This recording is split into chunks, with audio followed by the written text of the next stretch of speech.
right, Kevin, I don't like beginning my first talk disagreeing with you, but I might as well, because you're kind of right on what a futurist is. You read the dictionary definition of a futurist, but a futurist really isn't a person who can predict the future or understands the trends that help identify where the future is going.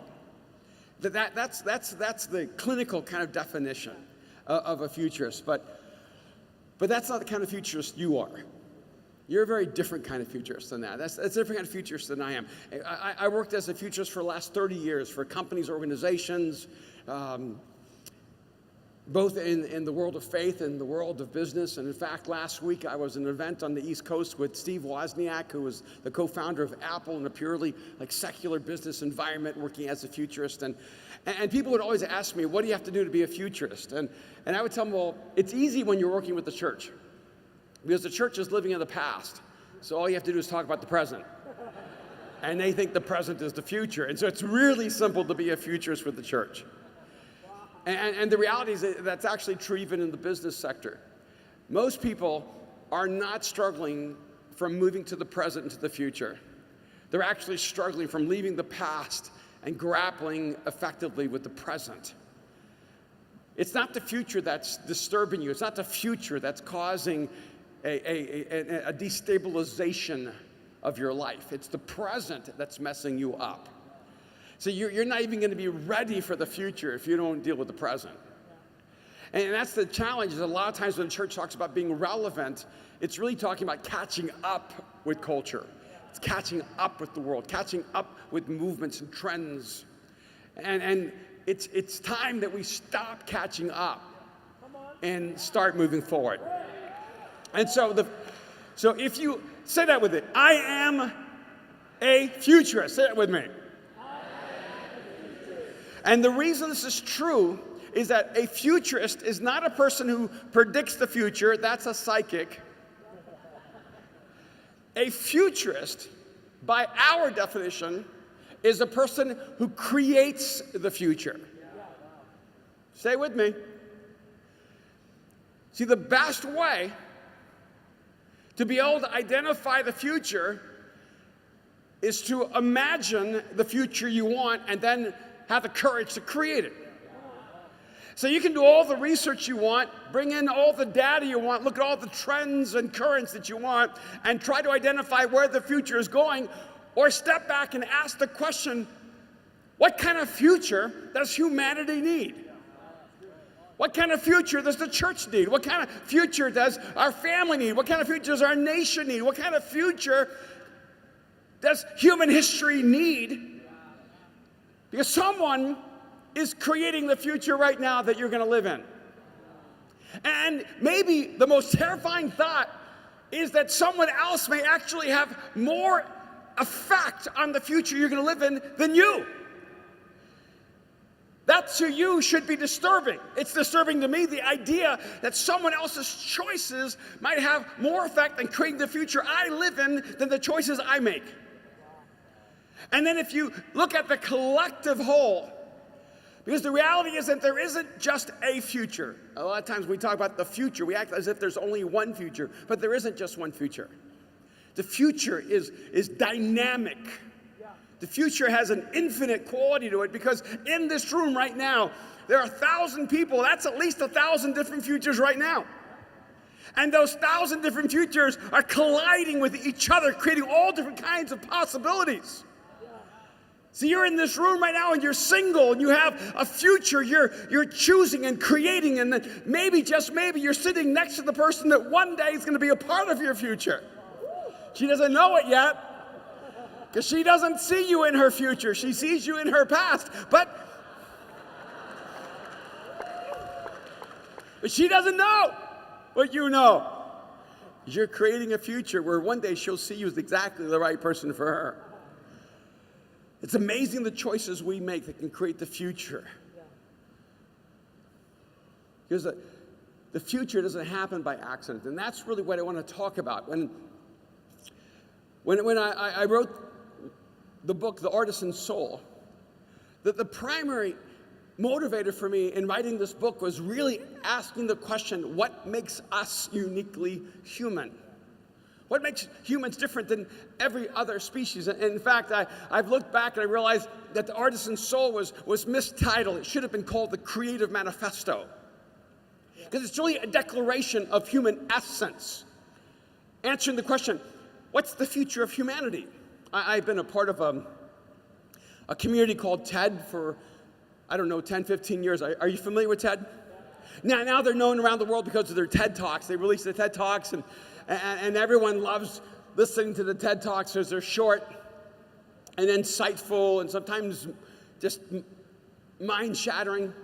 But I learned about TED before it became a public organization. When it was still a for-profit private organization, their theme wasn't ideas worth spreading. They were ideas worth holding. And one of my friends said, you need to apply for TED because this is a community of the most brilliant minds in the world, and you need to be in the middle of this community, learning and experiencing their conversations. So I applied for TED. And I guess you have to meet a criteria to get in. And so I applied for TED, and they rejected me. I guess I didn't meet up to their standards. And so I was a little hurt, a little discouraged, but I went ahead and worked out my application again. I changed the way I told my story. I'm a writer, so I just began working from a different narrative. And then I applied a second time, and they rejected me a second time. But that's okay. I know how to deal with the rejection because I used to date. So I know you just keep going forward until you get that yes, but don't become a stalker. And then they did this event in Africa, in Tanzania, in Arusha, Tanzania, called TED Global. And I thought to myself, I'm going to apply for TED Global because I'm going to get in. Because they're going to have fewer people apply because fewer people are going to fly to Africa. And so I'll meet the standard because they won't have enough people. Because I'm more qualified than an empty chair. So I applied to TED Global, and my strategy worked. See, you may not know this, but I'm Latino. I'm from a small country called El Salvador. And if you know anything about Latinos, you can lock your doors, but we're going to find a window. We're going to find a way in. And so I'm just looking for the TED window, and I applied to TED Global, and I got into TED. And my wife says, great, now you're a member of TED, but how are you going to get to Africa? And I said, that's the next month's problem. And so I found a way to get to Africa, but I went to South Africa first. And when I got to South Africa, they had a sign before I went to Tanzania that said there was an outbreak of yellow fever. And if you go into Tanzania without having the right shots, you can't go back into South Africa. Well, I didn't know there's supposed to be shots, so I wasn't prepared for yellow fever. But I thought, well, I'm not going to miss TED, so I'm going to go in anyway, and getting out will be next week's problem. So I went to Tanzania, and then we lost my luggage. So I had no clothes for a week at TED. And I was really nervous because I knew, you ever been someplace you know you did not belong? Like I knew I did not belong there. But I thought, maybe I can just hang in here for the week and they won't know I don't belong here. And so all my clothes is gone. I flew into Arusha. And one of the things that it's hard to tell from the platform is that I'm actually an incredibly introverted person. And I've always been socially awkward, and I don't do well in rooms with lots of humans, and I'm not good at parties. I'm not the life of the party. My wife is the life of the party. I just stand in the corner and hide and watch everyone. And so I'm going into TED on my cell phone, and Aaron and Mariah, my kids, are coaching me on how to connect to people at TED. They're literally on the phone going, okay, Dad, don't go stand in the corner and hide. They go, I wasn't planning to. Yes, you were. That's where you go. And they go, and they said, look, find someone and make eye contact. I'm like, eye contact's hard. Because if you don't make enough, it doesn't work. And if you make too much, it's really creepy. So it's like, you have an instinct for eye contact. And then my daughter, she said, look for someone who looks like they need a friend more than you do. I'm like, I can't be that needy, but I am. And thank you for being my friend, Kevin. And I thought, no, I'm going to have a different strategy. I'm going to look for the person with the kindest eyes. Because one thing I've learned is that kind people have a hard time saying no I don't want to talk to you. And so I saw this woman. She was the only person older than me. And everyone was like so young and powerful looking and successful and brilliant. And I saw this one woman, and she just looked friendly. She looked kind and warm. And she was in line at the buffet line, so I got in line right behind her, and it was perfect timing. And I said, hi, my name's Erwin. And she told me her name. I said, this is my first TED. And she told me it was her first TED. And I said, hey, do you have anyone to have lunch with? She says, no. And so would you like to eat together? She said, yes. And we sat at this table that sat like 10 people. It was in a circle. And within a couple of minutes, 8 other people sat with us. And for the next hour, me and this woman just talked the whole hour. And everyone else just listened. That this is amazing. Human contact right away. I was just so excited. But have you ever talked to someone that no matter what you talk about, they just talk about whatever they want to talk about? You know what I'm talking about?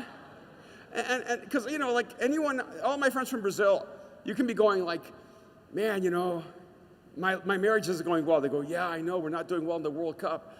And you're like, what?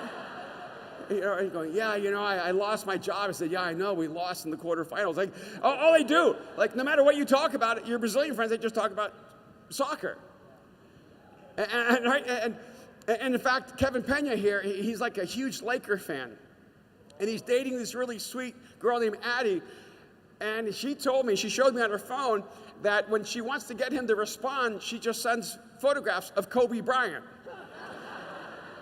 Because she knows that if you want to talk to him, you're going to talk about the Lakers. Well, the whole time I'm talking to this woman, no matter what I talked about, I was trying to think about like brilliant things. What do brilliant people talk about? So I was talking about like the geopolitical situation in the Middle East and some of the cultural issues in China and the migration patterns. And every time I said something, she goes, well, you know, chimpanzees have relational complexities as well. I go, oh, okay.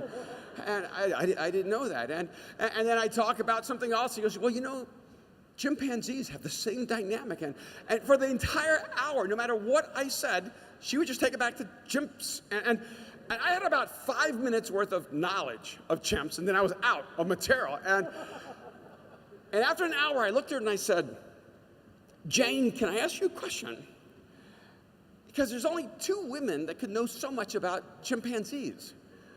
And they're both named Jane. One was married to Tarzan, and I didn't think she'd be a TED.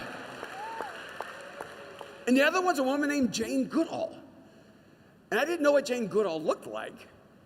But I looked at her and I said, Jane, are you Jane Goodall? And she says, of course I am. Oh. And I said, that explains the whole chimpanzee thing. And I'm telling you, everyone I met was like that. I'd have dinner and the person marched with the penguins, you know, and, you know, they studied the migration of a bee in October, and then they cured a disease. And every person had a species they studied all their life, and some incredible insight or discovery that came out of that. And after about 10, 15 TEDs, I just felt so embarrassed. I did not have a species. And every time they asked me what I did, it was just so awkward. Because I've done a lot of things because I'm not really good at anything. And so they'd ask me, what did you do? And I'd say, well, I'm a fashion designer. But the problem is you can't say you're a fashion designer because, like, Tom Ford could be there, and then you're not. No, I'm not like that. I'm not, you know. And then sometimes I say, well, I'm a filmmaker. But then you're terrified that Steven Spielberg, oh no, I'm not a filmmaker, you know, I'm a filmmaker, you know, and so I was afraid. And so after a while, I would just say, I do a lot of things, but nothing well. And they would always go, oh, you're a writer. And I am a writer, and I have books here, and because I do a lot of things, but nothing well. And then one day I told my wife, I said, honey, I need a species. I can't go back to TED without a species. But I don't want to put the work in, you know, because I can't start over. I'm 60 years old now. I can't start like studying a species now. You know, I need a species that I somehow just know. And then it hit me. I've been studying humans all of my life. And I've been a human almost all of my life.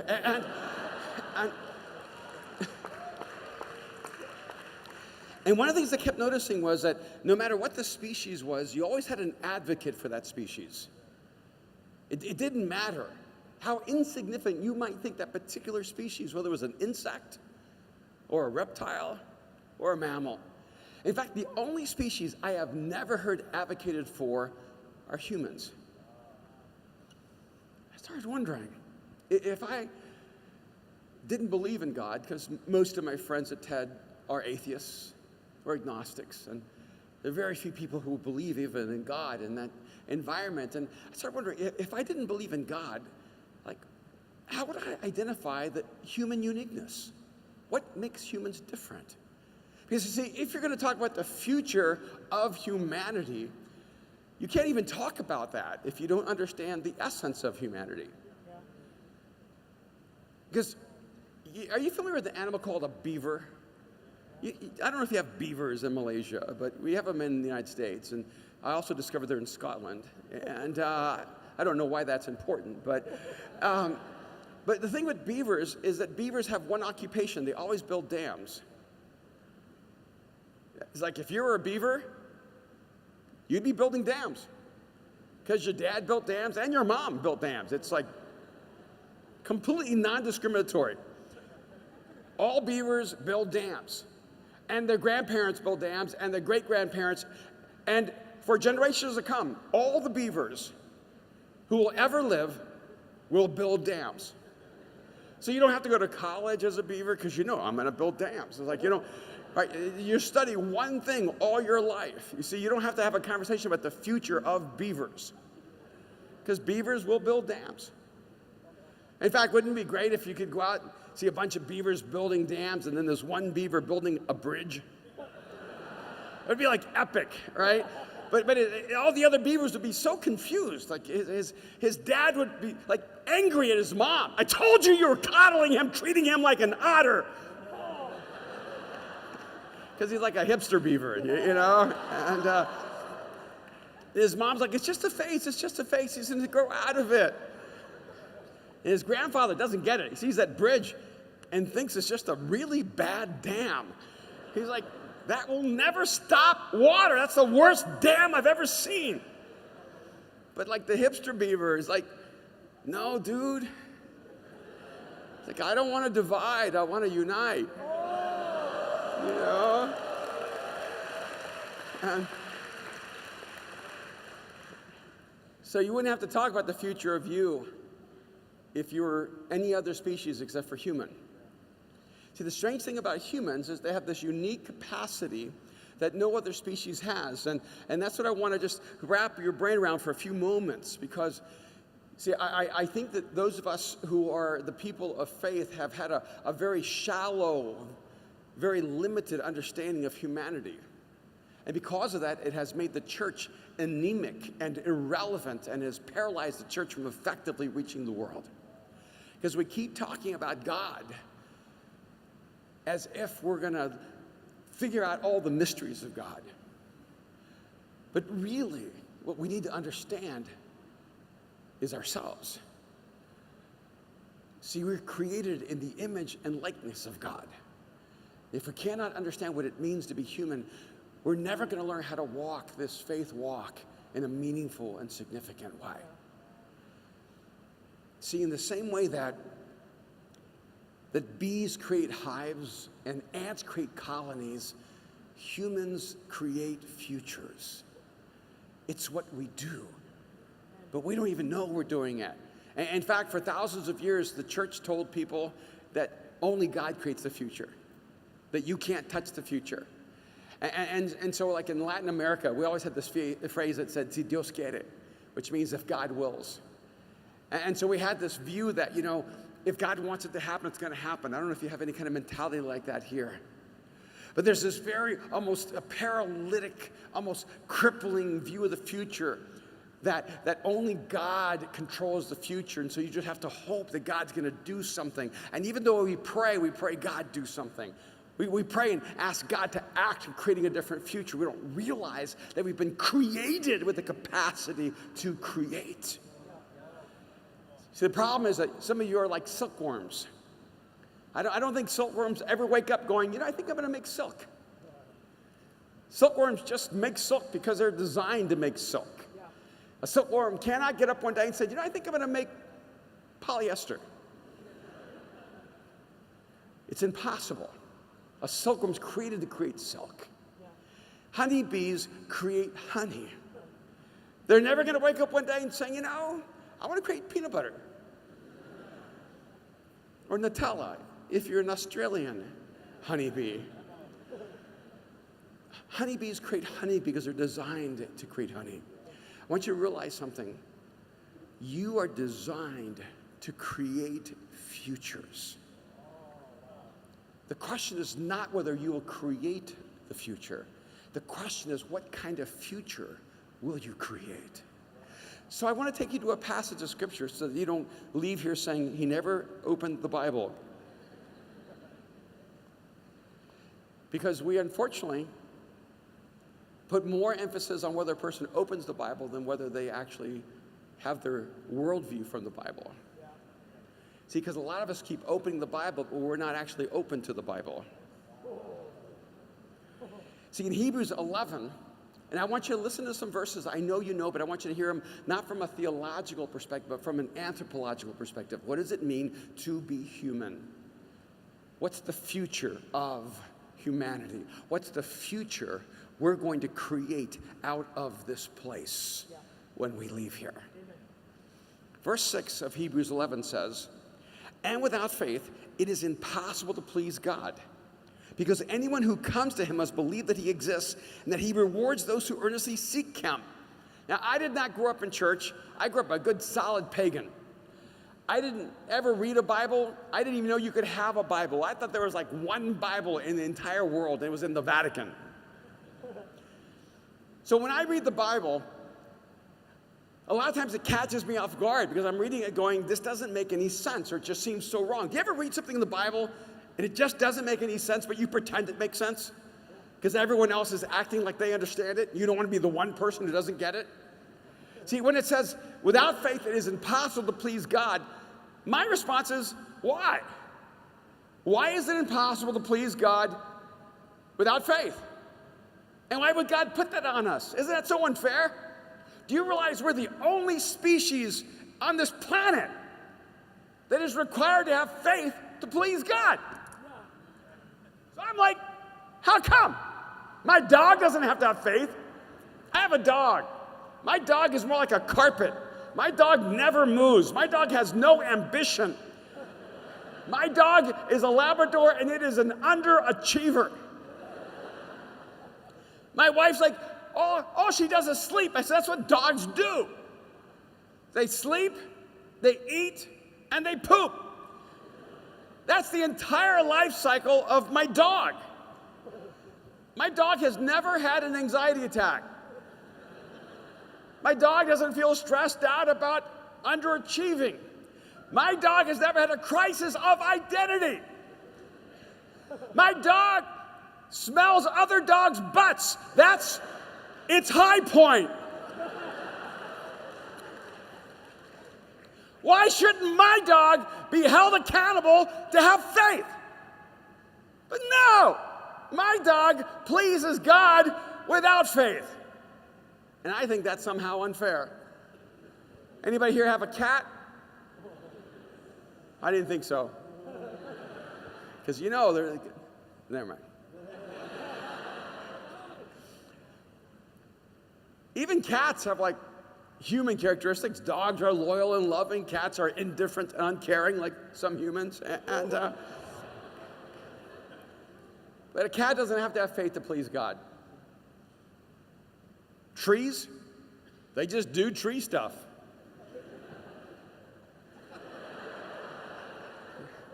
We talk about no pressure. Wouldn't that be great? Some of you are going, oh, that's the way I live my life. I'm just It's called the sofa. They don't need faith. Hummingbirds don't need faith. I don't know. No one knows how they can fly. Bumblebees seem to defy science. don't need faith. Kangaroos have to survive the outback. They don't need faith. The only species that needs faith to please God are humans. Why? It's because everything in creation is created with intention. The universe is created with intention. The solar system is created with intention. This atmosphere is created with intention. The oxygen we're breathing in is created with intention, so it perfectly matches what we need to live. The water is created with intention, so it's what we need to drink. This earth is created with intention, so it produces the fruit and vegetables that we need to live. Everything is created with intention, but we're the only expression of God's creation in this created order that can actually choose to not live out its intention. No other species has a choice.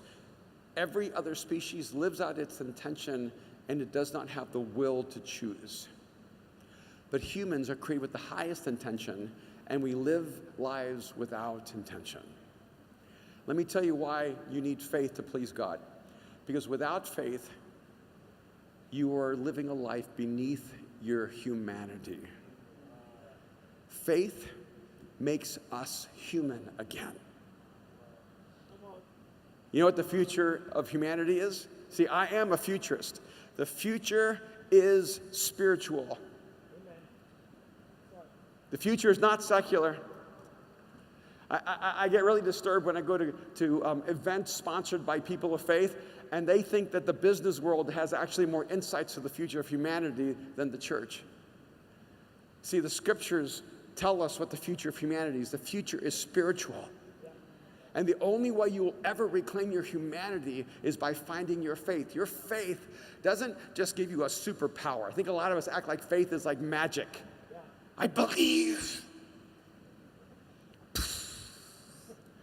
No, what faith does is it makes you human again. Even people without God know that somehow humans can live beneath our humanity. I'm going to see if this works language-wise, but have you ever had a thought that someone did something that was an inhumane act? You ever heard that? Like when there's a mass murder, and you go, that's just so inhumane. Or a hit and run because a person is drunk, but to leave the person dead, and we go, that's inhumane. Or parents that neglect their children and leave them starving, that's inhumane. Now let me ask you a question. When a pig gets hungry and it eats its own piglets, you don't go, that's inanimal. You just go, that's what pigs do. You got to separate those piglets from that pig because pigs will eat them. When a lion goes and eats an antelope, rips it by the throat, and starts feeding it to its cubs while it's still jerking, you're not like, that's one evil lion. You're just going, that's what lions do. You ever seen killer whales when they hunt seals? They catch up with that seal and they put it in its mouth, but they don't kill it. They throw it in the air. And that seal goes flying and comes back in and starts swimming. And that killer whale just follows him and then puts it in its mouth, but it doesn't kill it.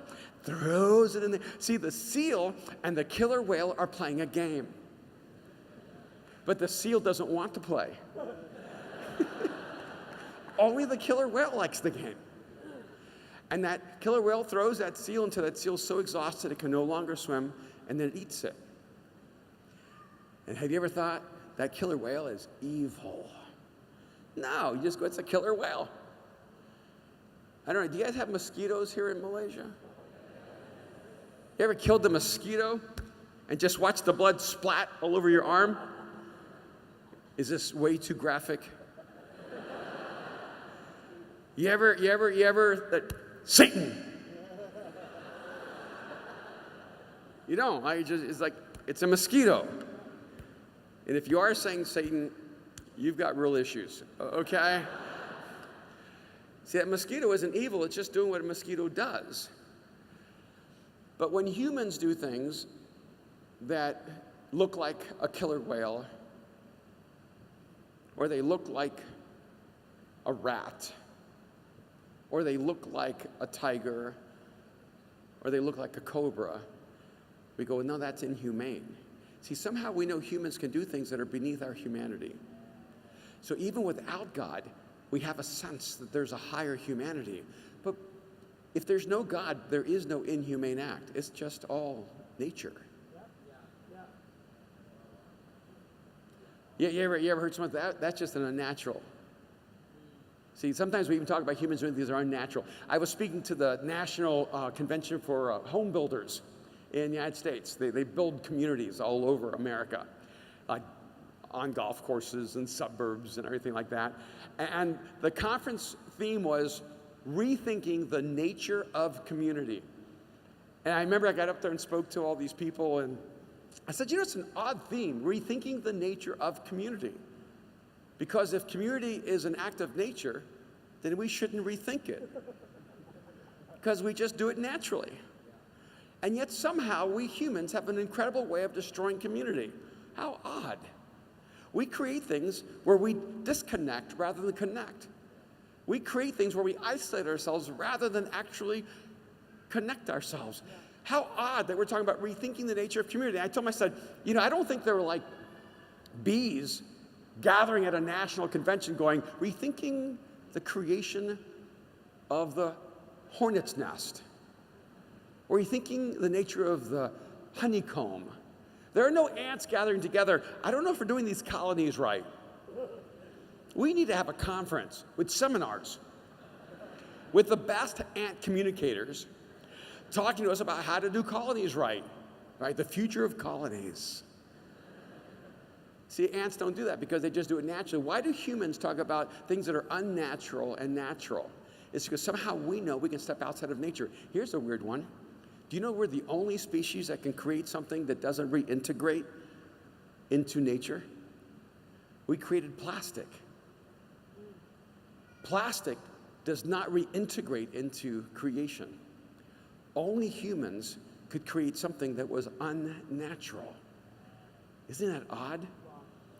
You see, when it says, without faith it is impossible to please God, the reason it's impossible to please God without faith is because faith makes us human again. So here's what I think is so important. See, the future of humanity is the reclaiming of faith. See, what's happened is faith has become like this superstitious thing. Like, people who think about faith usually think about us as living in the past. We're shaking our instruments and dancing to the rain god, so the rain will come, and that's faith. And a lot of times, the way the church talks about faith, I'm like, what are you talking about? I've been embarrassed so oftentimes when we talk about faith. You just need to believe. You ever heard, you just need to believe more. I believe. It's like spiritual constipation. It's like it's in there, but you just can't get it out. We need to change the language of faith. Faith is not trying to be superstitious. Faith is not trying to get God to do things for us. Faith is about us reclaiming our humanity and once again expressing the image of God in us. But let's go back up to verse 1, because let's see what faith does. It says, now faith is confidence in what we hope for and assurance about what we do not see. Those phrases don't really connect to reality for me, but we're going to go there. Because you see, when the Bible does not connect to my reality, it means I need to change my reality. So here it is. Now, faith is confidence in what we hope for. How many of you have more confidence in what you have than what you hope for? I know you don't want to raise your hand because then you won't have faith. But the truth is, I have more confidence in what I have than what I hope for. How about you? See, when it says faith is confidence in what you hope for, I'm going, that's not real. It's easier to have confidence in what you hope, what you have, not what you hope for. So faith actually shifts us into a confidence that almost feels unnatural. What the Bible is actually saying is that it's the most natural place to live. See, you're supposed to have confidence in what you hope for, but you're living with confidence in what you have. Anybody here single? You ever have like girlfriends or boyfriends who they're like, man, I don't even know I'm dating him anymore. He doesn't bring me gifts anymore. He's always showing up late. He doesn't call me. You ever hear like a bunch of girls just talking, like throwing shade on their boyfriend? Like, well, break up with him. and date someone else. She's like, I can't, he's my man. Right? But you don't like anything about him. You know why you stay with someone that you are miserable with? It's because you have more confidence in what you have than what you hope for. See, a lot of times we commit to relationships we shouldn't be in because we have confidence in what we have, and we did not have confidence in what we hope for. I meet people all the time who hate their jobs. Anybody here know someone who hates their job? That's just whining about their boss. I can't stand my boss. I don't like the employees. I hate the drive. I hate the office. I hate everything about it. I live for Friday. Thank God it's Friday. If you hate your job, get another job. Like, I can't. I have responsibilities. I don't know if I can get another job. Let me tell you what, you're going to stay in a job because you have confidence in the job you have, not the job you hope for. That's some of you. You have a career, and it's the career you have, but not the career you hope for. It's the career your parents wanted for you, but not the one that God wanted for you. I'm just going to be straight up. Some of you are living someone else's dream, not yours. And you're going to keep living that other life because you have more confidence in the career you have than the career you hope for. And some of you hate your life. When you're angry with God because he didn't give you the life you wanted, and it's because you have confidence in the life you have, not in the life you hope for. See, here's the thing about hope. Hope only exists in the future. Hope cannot exist in the past. When hope exists in the past, it's called regret. So when it says that faith is confidence, what you hope for, what that means is you are now a future creature. Hope only exists in the future. You are designed by God to always be creating a future that you can only imagine and dream of. You are designed by God to imagine you as a better you, to imagine your life as a better life, to imagine the world as a better world. It's supposed to be a little bit maddening. It could drive you insane because you're never satisfied with who you are and what you are in the life you have, because there's always something pulling you forward. But let me tell you, that's the best way to live. You always have hope in tomorrow, because I want you to know you can be better than you are right now. You can have a better life than you have right now. You can have a better future than your past.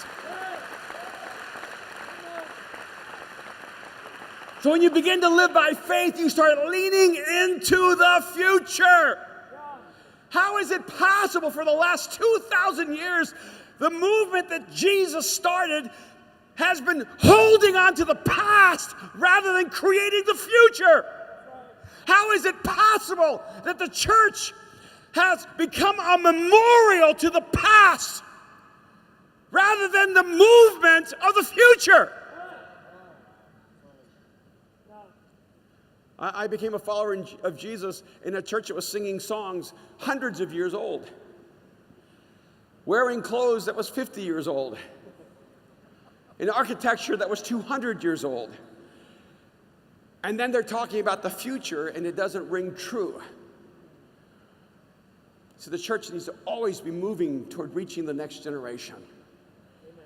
Because the future is ours to create. This faith is confidence in what we hope for and assurance in what we do not see. Again, don't you have more assurance in what you see than what you don't see? It's so much easier to have assurance in what you see than what you don't see. But here's the thing.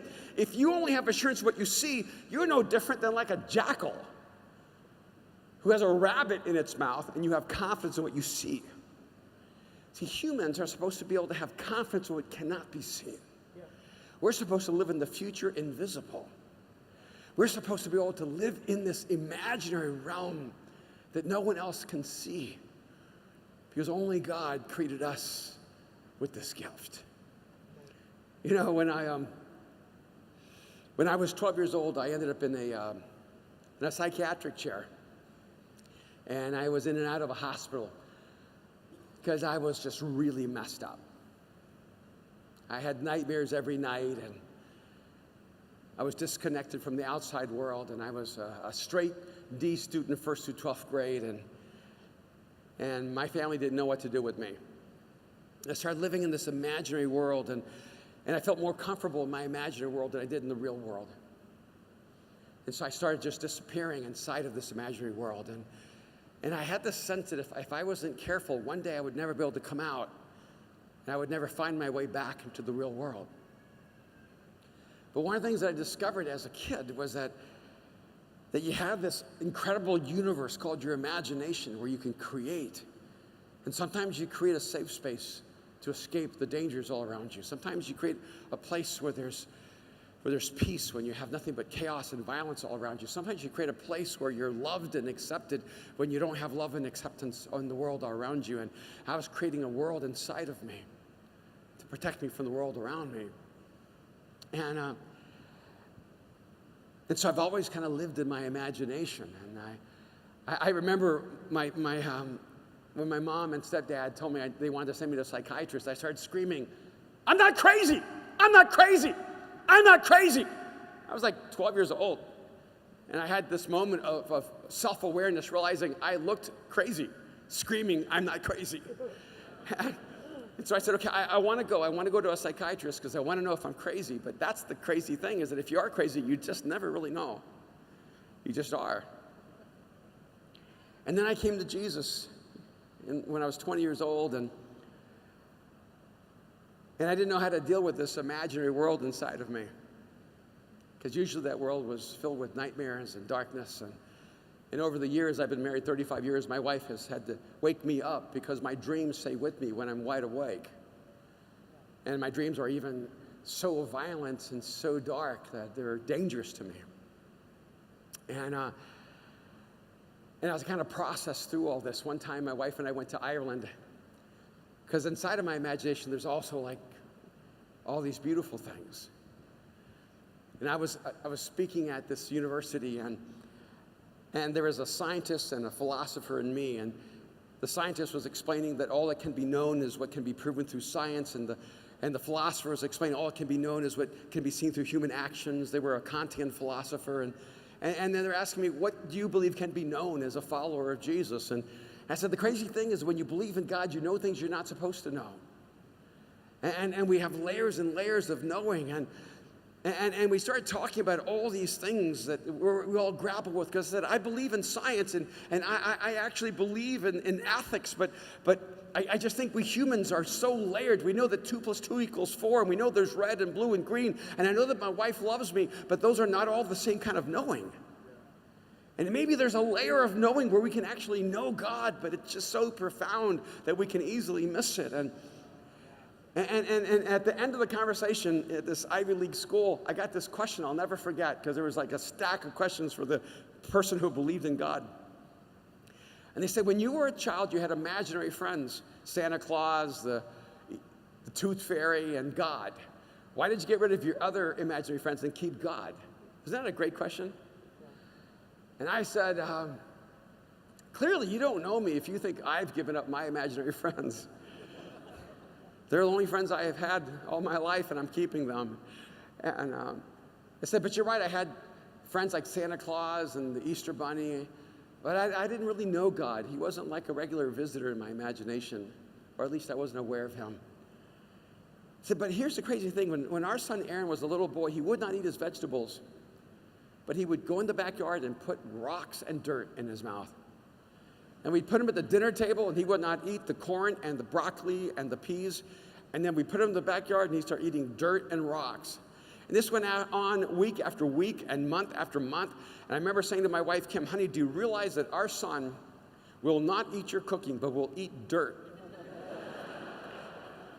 That didn't go well. It didn't go well. And then I said, I have an idea. She said, what? I said, why don't we just throw the food in the backyard and let him go play? Maybe he'll eat some of it. And my wife said, you should not be a parent. And it was just an idea, thinking outside of the box, you know. But just because our son wouldn't eat the food that was good for him and kept eating the dirt and the rocks, we didn't give up on eating. We just knew a part of growing up to maturity is recognizing what's good for him and what's not. So just because I had imaginary friends when I was a child, I didn't give up on the imagination.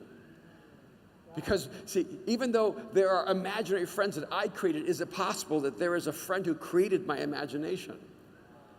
and that the human imagination is the playground of God, and that the imagination may be the best proof of a creator, because we actually have a space within us that has infinite possibilities and unlimited capacity.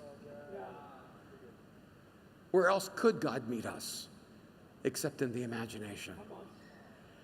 And then on top of that, maybe that's what it means to be human. See, humans have a superpower. Humans materialize the invisible. I don't know if you know this, but we're living inside of someone's imagination right now. See, someone imagined this. Someone saw these letters and carved them out, and someone imagined this equipment and actually created it, and someone imagined this architectural space and designed it, and someone imagined it and built it. Someone imagined it, and his name was Pastor Kevin, and he led the church to buy it. You are living inside of the imagination of Kevin and Esther.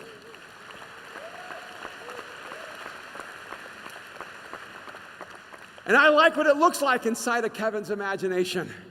It's a beautiful thing because his imagination has room for thousands upon thousands upon thousands of people. How much room does your imagination leave for people? See, when President Barack Obama was sworn in as the President of the United States, he was walking up the stairs of the White House inside of the imagination of Martin Luther King Jr., who said, "I have a dream that one day a man will be measured by the content of his character, not the color of his skin." And Barack Obama walked through the imagination of a man who was shot and killed, but they couldn't kill his imagination.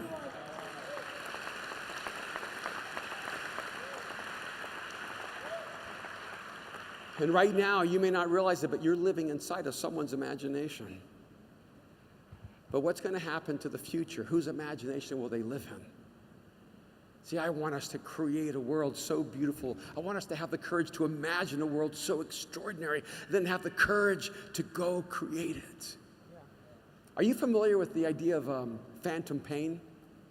When a soldier loses a leg, for years they feel like the leg is there. They even feel pain in that leg, or they lose an arm, they lose a limb, and they feel the pain of that limb for years, even though it's gone. But for phantom pain to exist, you had to have had something that was lost. See, I'm convinced that human beings have a phantom pain of the soul. It's called human ideals. See, you ever talk to someone who just is committed to ending poverty? There's someone here right now who's committed to ending injustice. There's someone here who is committed to ending economic inequity. There's someone here who has a longing in their heart to create a world where no child is ever hungry again. Some of you here are committed to a world where there's no girl ever taken and sold into slavery. Some of you have these ideals, but let me tell you something. Where did those ideals come from? You've never seen a world like that. See, we imagine a world without war, but we've never known a world without war. We imagine a world with peace, but we've never known a world with peace. We imagine a world where everyone has justice, but we've never known a world where everyone has justice. We imagine a world where everyone has food, and everyone has shelter, and everyone is loved, but we've never known a world like that. It's that we see these ideals, and they haunt us. They drive us. They compel us. They pull us forward. Because, see, faith is confidence in things hoped for. And God created in us a hope to restore what humanity was always supposed to look like. And we have an assurance of things not seen. I've never seen a world without violence. I've never seen a world without injustice. I've never seen a world where everyone is loved. I've never seen a world where everyone has food. But I'm going to have assurance of what I do not see. We are the people who create the future. We don't predict it. We don't just hope for it. We don't just pray for it. We create it. And if you keep saying to God, God, look at the condition of the world. God, do something. I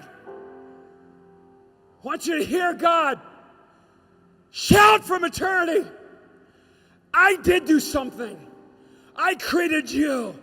Now you do something.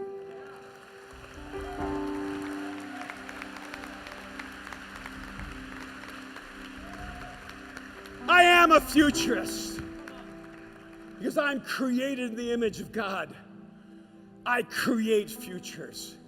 I create futures for breakfast. What are you going to do? You're going to complain about the future? Hope someone creates a better future? Blame everyone else for your future? Or are you going to take ownership of what God has placed in you? He created you in his image and likeness, created you to create, imagined you to imagine. You are both a work of art and an artist at work. And the greatest masterpiece you should ever create is the life you live and the world you create. There's a future waiting for us. There's a future the world needs. What would happen if the church became the epicenter of the future? If the world came running to this future, because this was the future their souls always longed for. Imagine that.